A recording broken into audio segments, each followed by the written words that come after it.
Shalom, shalom. Donc, nous allons partager quelques versets et aussi nous encourager. Donc, nous allons pareil reprendre les questions posées hier. Nous allons prendre la question que faire lorsque l'on ressent une lourdeur spirituelle qui empêche de prier et de jeûner. Alors, la conséquence de ne plus prier ou de ne plus jeûner, ça veut dire que nous ne sommes plus en intimité avec le Seigneur, avec notre Dieu.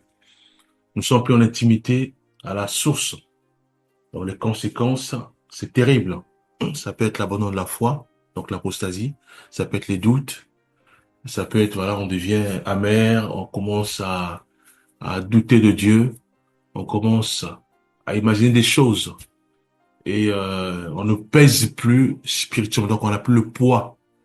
Et des fois, on commence à avoir des cauchemars ou même à être faible face aux oppositions, face au combat spirituel.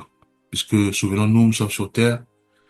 La Bible dit que nous ne combattons pas contre la chair et le sang, mais contre les dominations, contre les principautés, contre les esprits méchants, contre les esprits impurs et malins. Et sachant que sur terre, il y a aussi les agents des ténèbres. Ils sont là aussi, ils font des incantations. Ils attaquent aussi les gens, ils envoient des flèches.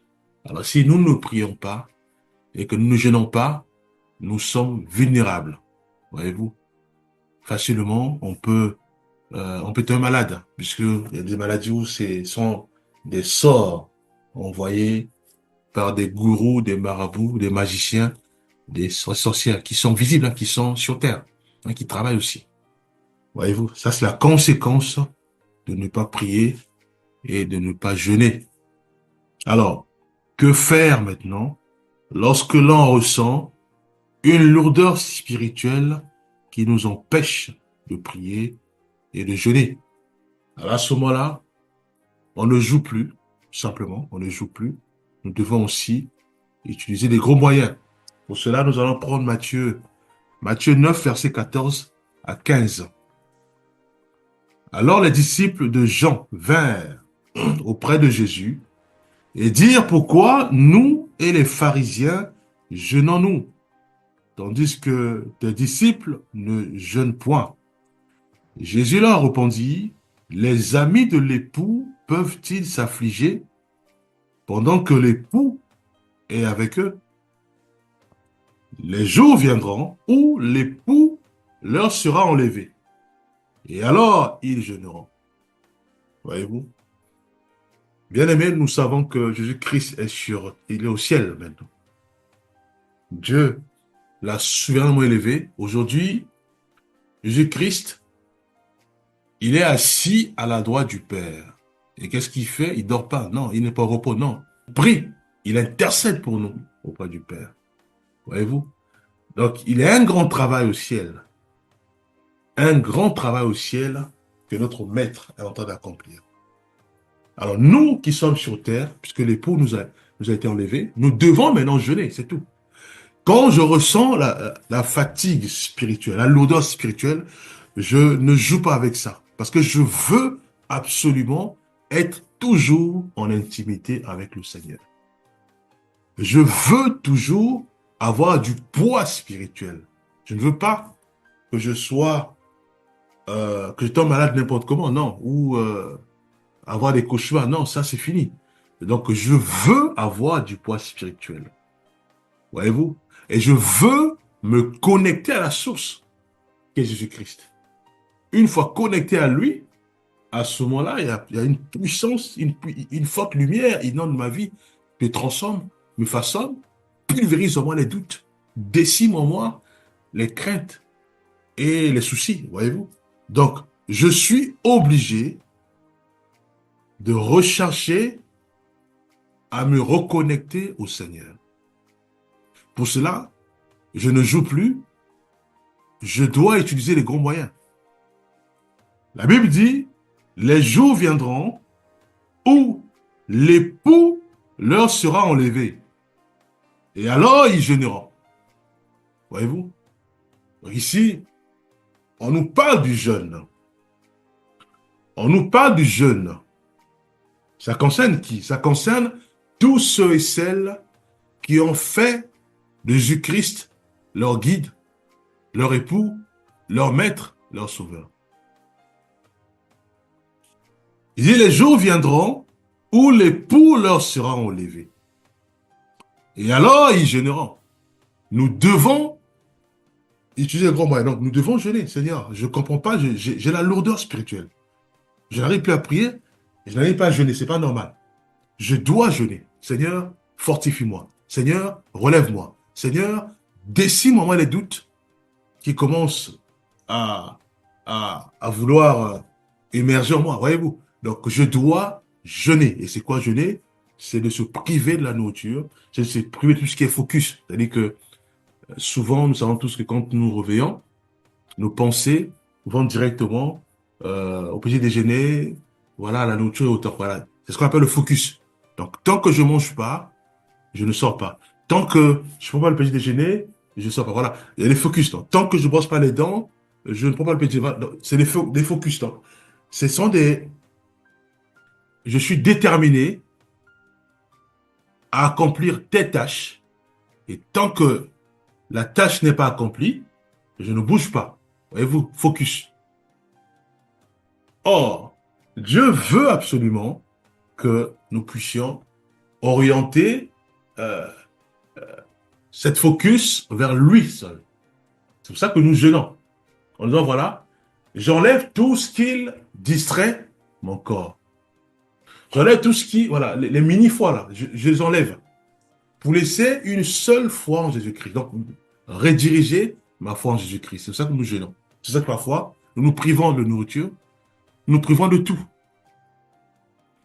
Voyez-vous? Donc, mes pensées sont remplies de Jésus-Christ. C'est quoi? Mes pensées sont remplies sur le fait que j'ai la lourdeur spirituelle, j'ai du mal à prier, j'ai du mal à jeûner. Et je veux absolument que le Seigneur me fortifie, puisque c'est lui qui est mon berger, qui me relève, qui me corrige, qui me guide, qui m'oriente. À ce moment-là, mes pensées sont remplies sur le fait d'accomplir cette tâche qui consiste à me connecter au Seigneur par le jeûne. Voyez-vous? Donc, je jeûne pour que Dieu me relève, Dieu m'enseigne, Dieu me fortifie. Donc, le focus est totalement orienté vers le Seigneur. Voyez-vous, c'est pour ça que nous jeûnons. Donc, jeûner, c'est simplement enlever tous ces focus. Il faut que je mange. Il faut que je brosse les dents. Il faut que je me réveille.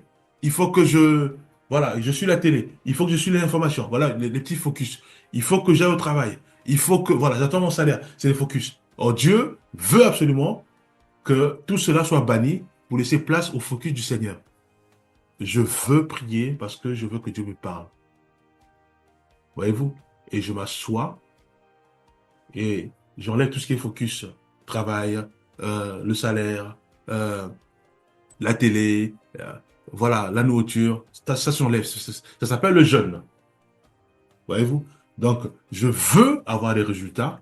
Je veux avoir des résultats. Voyez-vous? Donc, je me mets en jeûne. Seigneur, je veux absolument que aujourd'hui même, que cette lourdeur qui m'empêche à prier disparaisse. Que cette lourdeur qui m'empêche à jeûner aussi disparaisse. Voyez-vous? C'est le jeûne, bien aimé. Il n'y a pas un autre moyen, c'est le jeûne. Puisque le maître dit simplement que les jours viendront où l'époux leur sera enlevé et alors ils jeûneront. Donc le jeûne doit être aussi notre mode de vie. Je commence à voir des fines pensées monter en moi, des doutes, de la colère. Voyez-vous? Je joue pas avec ça, bien aimé, puisque il faut que je sois connecté à la source. Or, le Saint-Esprit n'aime pas tout ce qui est voilà, tout ce qui est péché, on va dire. Les fines pensées, de douter, tout ça, il n'aime pas ça. Voyez-vous? Or, je suis censé me connecter au Saint-Esprit. Or, maintenant, qu'est-ce que je dois faire? Je dois jeûner. Seigneur, je sens 2 ou 3 jours des fines pensées monter en moi. Mais des pensées dans le contenu qui n'ont pas ton nom. Voyez-vous? J'utilise des gros moyens. Seigneur, agis plus. Je jeûne, bien aimé.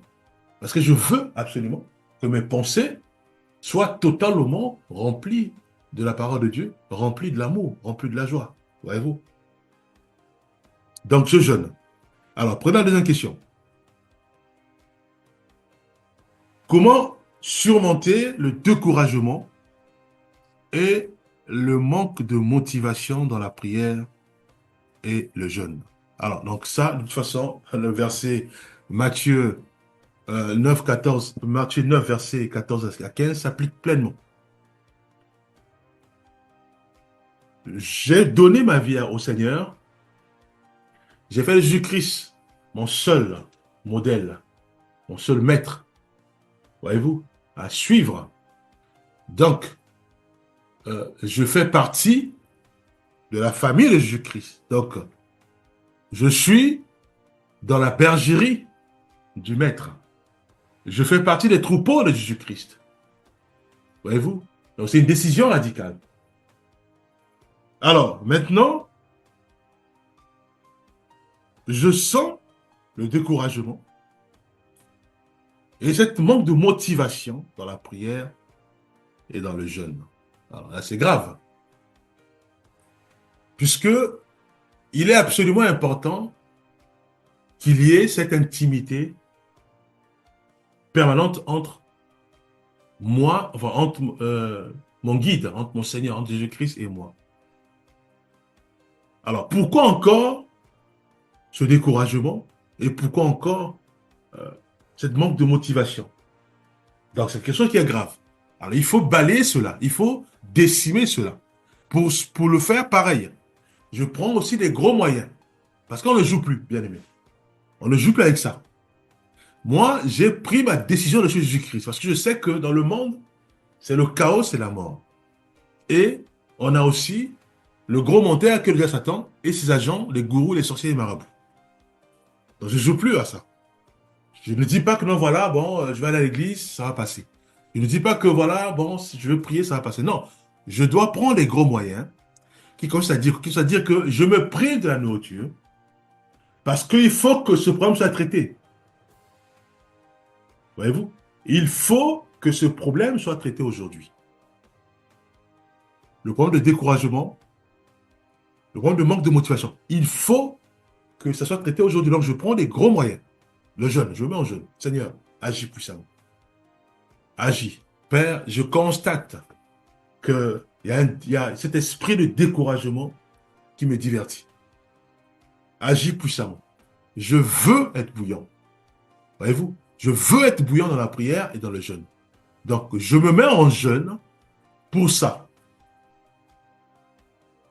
Agis puissamment. Dieu va agir, voyez-vous, puisque j'enlève tout ce qui est distraction, tout ce qui est focus, tout ce qui est nourriture, tout ce qui est sortie, tout ce qui est travail manuel, ou voilà. Tout ça, j'enlève ça. Je laisse simplement Jésus-Christ au centre. Et avec, avec détermination de voir un changement. Voyez-vous? Et le Seigneur va agir puisqu'il y a la foi qui est là. La foi qui est là. Ésaïe 40, 31 dit ceci, dit, mais ceux qui se confient en l'Éternel renouvellent leur force. Ils prennent leur vol comme des aigles. Ils courent et ne se lassent point. Ils marchent et ne se fatiguent point. Voyez-vous? Donc, nous devons réaliser ceci, que nous sommes pratiquement au temps de la fin. Et il est absolument important de ne plus jouer, bien aimés. Nous avons toutes les armes des chrétiens. Nous avons toutes les billes. Nous avons la connaissance. Nous sommes instruits par le Saint-Esprit. Puisque la parole de Dieu dit qu'il sera enseigné du Seigneur. Il sera enseigné de Dieu. Voyez-vous? Donc Dieu enseigne son peuple. Dieu enseigne Dieu enseigne l'épouse du Seigneur. Voyez-vous? Donc aujourd'hui, si nous voyons le découragement monter en nous, nous devons automatiquement utiliser les gros moyens. Le jeûne aussitôt. On ne joue plus avec ça. Dieu, je veux absolument que ce problème soit traité. Je sens monter en moi les doutes. Je me mets en jeûne. Je ne joue plus avec ça. Voyez-vous? Je veux absolument que ce problème de doute soit traité. Je veux à la place qu'il y ait une foi ferme en Jésus-Christ. Je veux absolument que je me reconnecte à Jésus-Christ, donc l'intimité. Parce que je sens monter en moi la lourdeur spirituelle, découragement, fatigue. Non, je dois jeûner, bien aimé. Je dois jeûner. Voyez-vous? Je dois jeûner. Prenons la troisième question. Quels sont les moyens bibliques pour raviver la ferveur spirituelle? Alors, nous savons tous que la Bible, déjà, quand nous lisons la Bible, c'est parce qu'en fait, bon, on ignore souvent de lire la Bible, mais quand nous lisons la Bible, bien aimé, c'est vrai que c'est un livre, c'est vrai que c'est un bouquin pour les autres, mais nous savons que la Bible, c'est pas un bouquin, la Bible, c'est plus que ça. Quand nous lisons la Bible, le Saint-Esprit nous parle. Quand nous lisons la Bible, le Saint-Esprit nous fortifie. Quand nous lisons la Bible, le Saint-Esprit nous éclaire. Quand nous lisons la Bible, le Saint-Esprit nous pousse à la prière. Quand nous lisons la Bible, le Saint-Esprit nous corrige dans les solutions, bien aimé. Donc nous devons nous emparer de la Bible en permanence. Maintenant, pourquoi je le dis? Voyez-vous, nous sommes dans un monde qui est agité. Je n'ai pas mangé, voilà, il faut que je fasse les courses, voilà. C'est tout le temps agité en permanence. Voyez-vous, j'ai des problèmes, des gros problèmes. Donc, il y a des policiers qui vont arriver pour me prendre. J'ai des gros problèmes. Il faut prendre la drogue. Voilà, l'alcool. Donc, le monde est agité dans tous ses formes, tous ses moyens, dans tous les domaines. Voyez-vous? Mais nous constatons simplement la manière, la méthode. En prenant la Bible, en s'asseyant, nous allons voir que euh, euh, cette manière de faire appelle au calme. Voyez-vous? Appelle au calme. Et le calme guérit déjà. Le calme pulvérise ces agitations. Je suis assis dans le calme et je lis la Bible. Voyez-vous? Et c'est à ce moment-là que le Seigneur qui aime le calme, il va commencer à nous parler à travers le Saint-Esprit. Donc les Seigneurs de Dieu commencent à nous parler, à nous fortifier, puisqu'il y a le calme. Voyez-vous? Il y a le calme. Dieu commence maintenant à parler, Dieu commence maintenant à fortifier. Voyez-vous? C'est pour ça qu'il est absolument important que nous puissions lire la Bible constamment. On peut s'organiser, voyez-vous, c'est une question d'organisation. Que chaque matin, je peux lire la Bible ou le soir, voilà. Au moins, ça peut être 5 minutes, ça peut être 10 minutes, mais le calme. Parce que quand on fait cela à ce moment-là, le Saint-Esprit a commencé à nous parler, à nous pousser à la prière. Voyez-vous? À nous pousser à la prière. À ce moment, toutes ces agitations-là, que je n'ai pas mangé, j'ai des problèmes au travail. Mais, voyez-vous, le calme fera en sorte que ces agitations-là soient totalement absorbées par le calme. Parce que le Seigneur est là, il va commencer à nous fortifier, à nous aiguiller, et à ce moment-là, nous sommes détendus. Le doute disparaît, le découragement n'a plus de place, bien aimé. Donc il y a la Bible à lire, la parole de Dieu. Nous devons nous imprégner de ça. Il y a aussi la prière. Je dois en permanence prier. Seigneur, fortifie-moi. Seigneur, guide-moi. Seigneur, oriente-moi. Nous devons prier en permanence. Voyez-vous, à ce moment-là, aussi, il est absolument important que nous puissions nous entourer des frères et sœurs. Ça, c'est important, bien aimé. Parce que moi, je peux partager mon problème à un frère. Le frère, Dieu l'a déjà délivré. Il est passé par là, mais Dieu l'a délivré. Et à ce moment-là, le frère ou la sœur va me donner la recette, simplement. Va m'aiguiller, va me fortifier. Et moi, je vais être béni. Mais puisque moi, je n'ai pas cette connaissance, je vais l'appliquer facilement. Or, pour le frère, ça lui a pris des temps, des jeûnes et des prières, peut-être de 1 mois, 2 mois, 6 mois, 6 ans ou de 10 ans. Or, le fait de m'entourer à des bien-aimés, donc je veux gagner quoi, 5 ans, une année, 6 mois, en espace peut-être de quelques minutes, puisque j'ai la recette, j'ai la solution venant de mon frère, de ma soeur, que Dieu l'a délivré dans, voilà, Dieu les a délivrés, voyez-vous. Donc, il est absolument important aussi que nous puissions nous entourer des véritables frères et des véritables sœurs, qui partent du Seigneur, qui s'encouragent mutuellement. Et nous allons prenons Ecclésiaste 4, versets 9 à 10. Il est dit, deux valent mieux qu'un, parce qu'ils retirent un bon salaire de leur travail. Car s'ils tombent, l'un relève son compagnon. Voyez-vous? Et ça s'applique dans tous les domaines. Dans tous les domaines. Même au sein des couples, pareil. Au sein des couples, on a un frère, on a une sœur.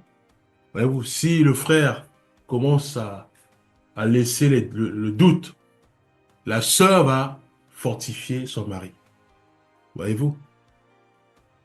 C'est pareil aussi, euh, quand je suis tout seul chez moi, c'est bien parce que je prie, mais c'est aussi un danger. Pourquoi? Parce que il y aura des choses qui seront en face de moi que j'aurai du mal à traiter parce que je ne les maîtrise pas. Voyez-vous? Parce que euh, je ne les connais pas.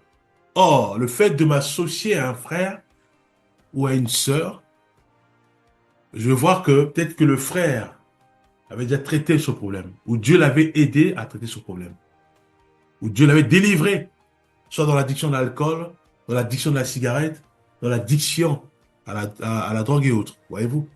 Alors moi, je lutte, je me bats à sortir dans l'alcoolisme, mais quand je prends la décision, je peux arrêter aujourd'hui, demain, le lendemain, je tombe. Voyez-vous? Bien que je suis à l'écart, c'est bien parce que je prie, mais c'est mieux aussi de se rapprocher des frères et sœurs.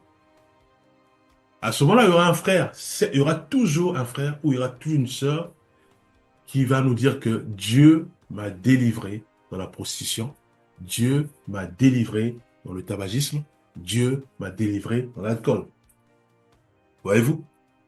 Et à ce moment-là, on va dire, mais comment? Comment tu as fait? Comment ça s'est passé? Voyez-vous? Nous allons gagner une année, 2 ans en quelques minutes parce que nous aurons des recettes. Nous aurons toutes les billes, bien aimés. Voyez-vous, c'est pour ça qu'il est important aussi de nous associer, de nous entourer. Donc, il y a la Bible, il y a la prière et il y a aussi, voilà, que nous puissions nous entourer. Bien sûr, aussi, il y a la pratique de la parole de Dieu. Donc, quand nous avons la Bible, nous devons aussi la mettre en pratique. Voyez-vous? Alors, tout ça pour dire quoi? Puisqu'il y a les trois questions. C'est pour dire que nous sommes au temps de la fête. Jésus-Christ est à la porte. Voyez-vous? Jésus-Christ est à la porte. Nous ne jouons plus avec notre salut. Voyez-vous? Nous ne jouons plus avec notre salut. Nous devons être radicaux et nous devons être fermes dans notre corps. C'est très important, bien aimé.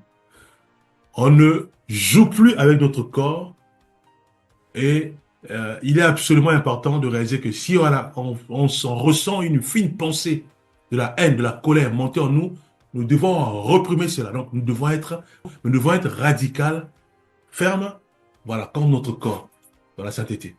Parce que le corps, nous savons tous que fait des choses de façon aléatoire, sans notre contrôle. Souvenons-nous, nous sommes esprits, nous vivons dans un corps. Et ce corps-là est agité en permanence. Ce corps nous laisse, parfois, il laisse passer des pensées, et des fois, on sursaute, on dit, mais qu'est-ce que des telles pensées montées en moi, ça veut dire quoi? Ça provient d'où? Voyez-vous? Donc, nous devons être radicaux avec nous. Nous devons être fermes. Nous devons être comme notre corps. Voyez-vous? Il est absolument important de saisir notre corps par la foi et de ramener notre corps à l'obéissance à la parole de Dieu, à les penser. Voyez-vous? Donc, nous devons être fermes. Voilà, être fermes, c'est ça le mot que je cherchais. Nous devons être fermes, fermes quand notre corps. Donc, nous voyons que les choses, voilà, le corps commence un peu à s'agiter, à ce moment-là, nous nous mettons en jeûne. Nous humilions notre corps en disant, voilà, aujourd'hui tu ne manges pas, tu recherches le Seigneur. Voyez-vous, c'est ça que nous devons faire. Nous humilions notre corps en disant, tu dois remplir tes pensées de la parole de Dieu. Tu dois remplir tes pensées de la foi en Jésus-Christ. Tu dois m'enlever ces pensées d'adultère en moi. Les pensées de la haine, les pensées de trouble, les pensées de la convoitise. Tu dois les enlever. Bien aimé, nous devons être radicaux, être fermes, bien aimé, puisque les temps sont comptés, le maître est à la porte. Voyez-vous? Donc, il n'y a plus à prendre les petits moyens, nous devons prendre des gros moyens. C'est le jeûne et la pratique de la parole de Dieu. Quand on prend le jeûne, c'est sérieux puisque nous humilions notre corps, nous nous privons de la nourriture, nous nous privons aussi de tous ces focus-là, toutes ces distractions. Nous disons, voilà, aujourd'hui, maintenant, c'est le Seigneur. Voyez-vous? Le corps va suivre, puisque nous sommes esprit, nous sommes dans son corps, donc nous sommes dans ce corps. Donc c'est nous qui nous contrôlons ce corps. Voyez-vous? Il va suivre. Il ne va pas manger. Il va suivre, il va rechercher la face du Seigneur. Voyez-vous? C'est ça les gros moyens. Bien sûr, aussi nous devons rechercher le Saint-Esprit, puisque lui aussi donne aussi des gros moyens. Ça peut être des choses simples, ou simplement la prière, ou simplement rapproche-toi du frère, demande pardon. Voyez-vous? C'est des choses simples que seul l'Esprit de Dieu qui a la recette. C'est ça que nous devons aussi rechercher, vraiment qui nous parle, qui nous guide, qui nous oriente. Voilà, nous allons prier. Père Céleste, nous remettons entre ta main nos vies.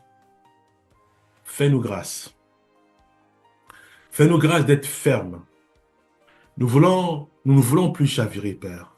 Nous ne voulons plus marcher clopi-clopin, comme dit ta parole. Nous voulons absolument marcher sur les rails de la vérité. Nous voulons absolument avoir nos regards fixés vers toi et nos pensées remplies de ta présence. Aide chacun de nous et permet à ce que ces petites distractions, Père, lourdeurs, disparaissent à jamais en nous. Au nom puissant de Jésus-Christ, nous avons ainsi prié. Amen.